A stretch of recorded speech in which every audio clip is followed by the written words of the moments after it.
इस वक्त मैं मलाना गांव में मौजूद हूं और आप मेरे पीछे देख सकते हैं कि ये सामने आपको जो पहाड़ी दिख रही है ये मलाना गांव है और यहां तक का जो रास्ता था वो यही एक राजमार्ग जो रोड है इसी से मलाना गांव पहुंचा जा सकता था। और जो प्रोजेक्ट में मलाना जो प्रोजेक्ट बिजली प्रोजेक्ट है जहां पर बीती रात की अगर हम बात करें तो वहां पर बड़ा क्लाउड बर्स्ट होता है और उसके बाद पूरा जो मलाना जो बिजली प्रोजेक्ट था वो पूरी तरह तबाह हो जाता है। और उस पर जो थे कल जो एनडीआरएफ की टीम और हिमाचल पुलिस की होमगार्ड की जो टीम थी वो इस रोड के ढह जाने से जो है इन जंगलों के रास्ते से होकर जो है वहाँ तक पहुँचती है और वहाँ पर उस टनल में जो थे तकरीबन 4 मजदूर जो थे वो बीच में फंसे थे और उन्हें रेस्क्यू ऑपरेशन चलाकर जो है आज जो है उन्हें वहाँ से निकाला गया है। और अभी एनडीआरएफ की टीम जो है रेस्क्यू ऑपरेशन करके यहाँ पर पहुंची है और हिमाचल होमगार्ड की टीम भी अभी इसी कुछ ही समय में जो यहाँ पर पहुंच चुकी है। और हमारे साथ जो है हिमाचल होमगार्ड के जो कमांडर हैं उन्हीं से जानते हैं कि किस तरह का ये जटिल ऑपरेशन था। सर ये किस तरह से ऑपरेशन रहा है और कितना टाइम लगा इसको? ये जो रेस्क्यू ऑपरेशन हुआ ये बहुत जटिल रहा क्योंकि मेरे अनुभव के मुताबिक ये सबसे जटिल ऑपरेशन था। जो आप सामने देख रहे हैं ये जो क्लाउड बर्स्ट हुआ जिसने जो नुकसान किया है, तो जो डैम साइड पे जो नुकसान हुआ था 29 लोग पिछले कल इवैक्यूएट करवा दिए थे और उसके बाद 4 लोग ऐसी जटिल स्थिति में थे जो टनल के अंदर फंसे थे। उनके लिए निकलने के लिए बाहर कोई भी रास्ता नहीं था क्योंकि आप सर थोड़ा हमारे दर्शकों को बताइए कि कैसे ये रोड था, कितना किलोमीटर तक आगे डैमेज है, थोड़ा बताइए जरा। ये तो मेरे हिसाब से तो ये जगह जगह पर डैमेज है। ये देखिएगा यहाँ इसके आगे जो वो धार आप टेकरी देख रहे हैं इसके आगे और भी ज्यादा डैमेज हुआ है और मलाना तक का जो रोड है वो बहुत ही क्षतिग्रस्त हुआ है। जो रेस्क्यू टीम है इन पहाड़ियों को चढ़ती हुई और कभी उतरना है, कभी चढ़ना है, कभी उतरना है, कभी चढ़ना है, तो वहां पर घटना स्थल पर पहुंचे। तो कितने किलोमीटर का ये यहाँ से आप पहाड़ी चढ़ के गए?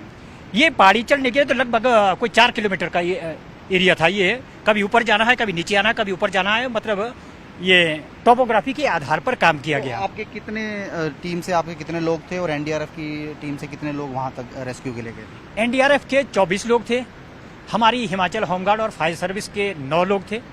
उसके बाद लोकल रेस्क्यू टीमें भी यहाँ पर थी और अभिमास के भी 4 लोग आए थे। जो माउंटेनियरिंग इंस्टीट्यूट के जो लोग हैं वो 4 लोग वो भी आए थे। तो आज का जो ऑपरेशन था ये अति जटिल होने के नाते हमने साझा किया इसको, मतलब सब ने मिलकर वहां पर पहले रोप ब्रिज बनाया। रोप ब्रिज जब हमारा बना तो 4 को जो है वो निकालने में सफल हुए। ये जो रेस्क्यू ऑपरेशन चला है ये मात्र 1.5 घंटे में हमने कंप्लीट किया। तो कितनी देर फंसे थे वो तो पिछले कल के फंसे हुए थे, वो भूखे और प्यासे थे। उनको जब अभी आपने देखा होगा जब वो आ रहे थे हमारे साथ साथ आ रहे थे तो वो चल भी नहीं पा रहे थे और दिमागी तौर पर भी उनको थोड़ा साइको हुआ है कि उनको जो है अभी टीम हॉस्पिटल तक ले गई है। अगर हम बात करें मलाना गांव की तो मलाना गांव में काफ़ी बाहर से टूरिस्ट भी आता है, तो अब वहां तक जाने का रास्ता तो अब ये पूरी रोड ढह गई है, तो क्या रास्ता है और अब कैसे वहां पर जो लोग होंगे आपके लिए किस तरह की चुनौतियां रहने वाली आगे? मलाना गांव सबसे पुराना लोकतंत्र है वहां और उसके लिए एकमात्र यही रोड है और कोई रोड नहीं। और अब सिर्फ पैदल रूट बचे हैं वो भी प्रभावित हुए हैं इस बरसात से।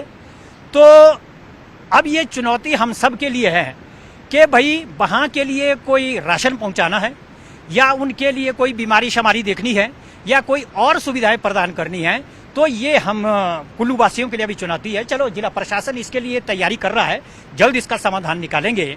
तो ये स्टेट लेवल तक जिला प्रशासन बात कर रहा है, सीएम साहब से भी वीडियो कॉन्फ्रेंस हुआ है या हो भी रहा है, तो वो निगरानी कर रहे हैं। तो उसके बाद जो ये रोड की हालत आप देख रहे हैं ये यहाँ देखकर ही इसका अनुमान ना लगाया जाए क्योंकि इससे भी ज्यादा लॉस आगे हुआ है इसका। कितने किलोमीटर तक ये डैमेज है पूरा रोड? ये तो लगभग मलाना तक है, यहाँ से आगे तो मलाना तक सारा डैमेज है ये। अच्छा, तो रोड से नहीं जा सकते। तो लगभग लगता है 1 साल से पहले ये खुलने वाला? लगभग 1 साल लग सकता है इसको कंप्लीट करने। ये देखिएगा इतनी डेप्थ कितनी है, जब इसकी फाउंडेशन देनी होगी तो नीचे डेप्थ से देनी होगी, तो वो देखिएगा अपने आप में ही ये एक चुनौती। तो जिस तरह से जो होम गार्ड के जो कमांडर है वो बता रहे हैं कि लगभग अब 1 साल जो है इस रोड को बनने में लग जाएगा, तो आप देख पा रहे होंगे कि इस वक्त जो है हम एक रोड पे खड़े हैं और अगर आप 10 मीटर की दूरी पे आप देखोगे तो रोड ही पूरा जो है वो एक पहाड़ी ने जो है वो गायब हो गया है।